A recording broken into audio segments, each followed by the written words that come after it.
کہ اس نے کئی البمز کے گانے میرے لیے لکھ ڈالے اور 1 روپیہ نہیں لیا مجھ سے، اور میں ہی ان سے کماتا رہا، میں ہی ان سے شہرت لیتا رہا۔ اور یہ ایک بہت بڑی جنگ تھی جس میں بہرحال پھر میں نے شعیب کے آگے گھٹنے ٹیک کے میں نے ہاتھ جوڑ کے معافی مانگی، سر مجھ سے نہ کریں، یہ مجھ سے نہیں ہوگا۔ تو میں تو لوگوں کو اللہ کی طرف بلانے جا رہا ہوں، تو میں کیسے غیبت کا مرتکب ہوں اور میں کیسے تہمت لگاؤں کسی اور کے اوپر؟ کہاں روشنیوں کی دنیا، خواتین پرستاروں کا ہجوم، اور کہاں چلے اور مذہبی اجتماعات میں شرکت۔ اتنی بڑی تبدیلی تو نفسیاتی مسائل بھی پیدا کر دیتی ہے۔ نفسیاتی مسائل پیدا ہو جاتے ہیں، اور یہی وجہ ہے کہ جب شروع میں اس طرف آیا تو دل نہیں مانا، اندر سے کسی چیز نے کہا کہ یہ تم اتنے رنگ و بو کی محفل اور پرستار اتنے سارے، وہی اصل ہے۔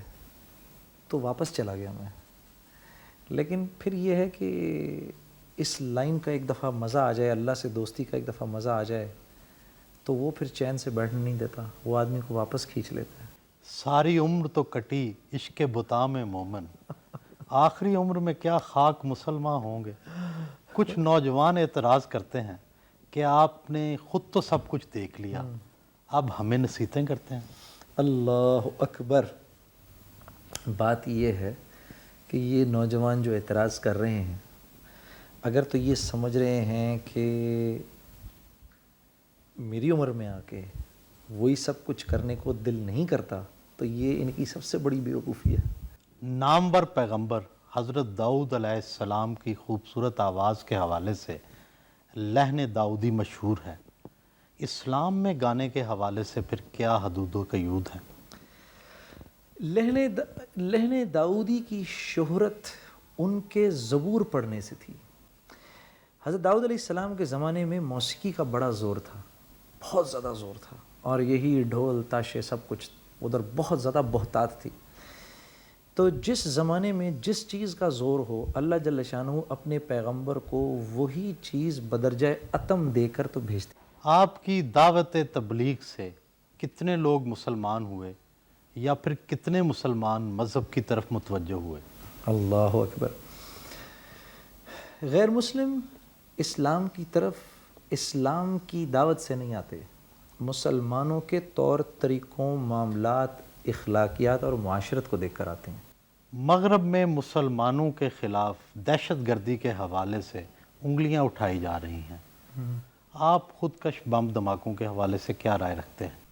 میں یہ بات کسی نہ کسی درجے میں ضرور کہوں گا کہ عام طور پہ مسلمانوں کے جو جذبات ہیں وہ میں عام مسلمانوں سے زیادہ بہتر سمجھتا ہوں۔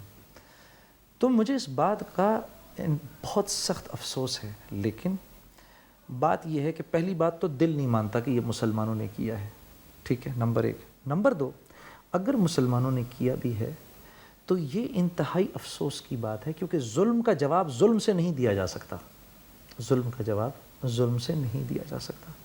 اس لیے اگر تو یہ مسلمانوں نے کیا بھی ہے تو میں اس کو کنڈیم کروں گا، اور مجھے بڑا افسوس ہے۔ آپ کے خیال میں موسیقی کے کون سے آلات اسلامی ہیں اور کون سے غیر اسلامی؟ سہیل بھائی، آپ کے سوال کا جواب اگر میں یوں دے دوں، اگر آپ کے سوال میں سے میں یہ لفظ نکال دوں آپ کے خیال میں، تو آپ برا تو نہیں مانیں گے؟ اچھا، تو یہ لفظ نکال دیں، ایسے کرتے ہیں، یوں سوال آپ کر لیں، اسلام کن آلات کی اجازت دیتا ہے اور کن کی نہیں دیتا، ایسے کر لیتے ہیں، کیونکہ یہاں پر میرے خیالات تو چل نہیں سکتے۔ تو یہ ہے کہ ہمارے جو حضرات بتاتے ہیں، اور ہمارے حضرات پرانے 1400 سال کے ریفرنسز کو سامنے رکھ کے بتاتے ہیں کہ اس دف کی تو اجازت ہے جو کہ ایک طرف سے خالی ہو، اس دف کو بجانے کی اجازت ہے۔ کئی مذہبی حلقوں کی طرف سے اعتراض کیا جاتا ہے کہ آپ نے ایک فلم میں کام کرنے کی خاطر اپنی داڑھی چھوٹی کروا دی، یہ مناسب بات تو نہ تھی؟ لیکن کیونکہ انسان ہوں، جذبات رکھتا ہوں۔ شعیب منصور میرے بہت بڑے محسن ہیں، انہوں نے کہا، اور کئی دفعہ کہا، اور بڑی محبت سے کہا، اور میری خوش قسمتی کہ کہاں تو ساری زندگی وہ میرے ہی کام آتے رہے، میرے لیے نغمے بنائے، گانے بنائے، کہ اس نے کئی البمز کے گانے میرے لیے لکھ ڈالے اور 1 روپیہ نہیں لیا مجھ سے، اور میں ہی ان سے کماتا رہا، میں ہی ان سے شہرت لیتا رہا۔ اب ایسا شخص 16 سال کے بعد اگر مجھے آ کے کہے اور میرا ہاتھ پکڑ کے یہ کہے جنید میں چاہتا ہوں یہ فلم تم میرے لیے کرو، تو میں کوئی بڑے سے بڑا مفتی یا عالم بن جاؤں، بہرحال انسان تو ہوں۔ میں نے کہا یار انہوں نے میرے سے زندگی میں پہلی دفعہ کوئی میرے سے فیور مانگا ہے، اور یہ اس پر کہ میں 16 سال شعیب صاحب کی منتیں کرتا رہا کہ مجھے میرے ساتھ فلم کر لیجئے، فلم کر لیجئے، فلم کر لیجئے۔ تو یہ ایک بہت بڑا امتحان تھا۔ پھر جب یہ میں نے داڑھی ٹرم کرا لی، چھوٹی کرا لی، لیکن پھر میرے سے ہوا نہیں۔ میں نے بڑی کوشش کی، میرا اللہ شاہد ہے، میں نے بہت کوشش کی اس فلم کے لیے کام کروں، مجھ سے ہو نہیں سکا۔ اندر کوئی چیز ایسی تھی جو مجھ سے کہتی تھی کہ تیرے اوپر اللہ اور اس کے رسول کا زیادہ حق ہے بجائے اس کے کہ کسی دوسرے انسان کا۔ اور یہ ایک بہت بڑی جنگ تھی جس میں بہرحال پھر میں نے شعیب کے آگے گھٹنے ٹیک کے میں نے ہاتھ جوڑ کے معافی مانگی، سر مجھ سے نہ کریں، یہ مجھ سے نہیں ہوگا۔ یہ اصل حقیقت ہے اس کی۔ تبلیغی جماعت سے تعلق رکھنے والے حضرات پر اعتراض کیا جاتا ہے کہ وہ اخبارات نہیں پڑھتے، حتیٰ کہ مسلمانوں کے کشمیر، عراق اور افغانستان جیسے سلگتے مسائل پر بات نہیں کرتے، ایسا کیوں؟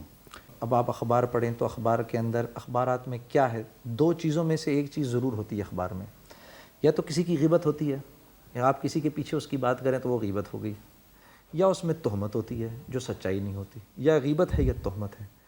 تو میں تو لوگوں کو اللہ کی طرف بلانے جا رہا ہوں، تو میں کیسے غیبت کا مرتکب ہوں اور میں کیسے تہمت لگاؤں کسی اور کے اوپر؟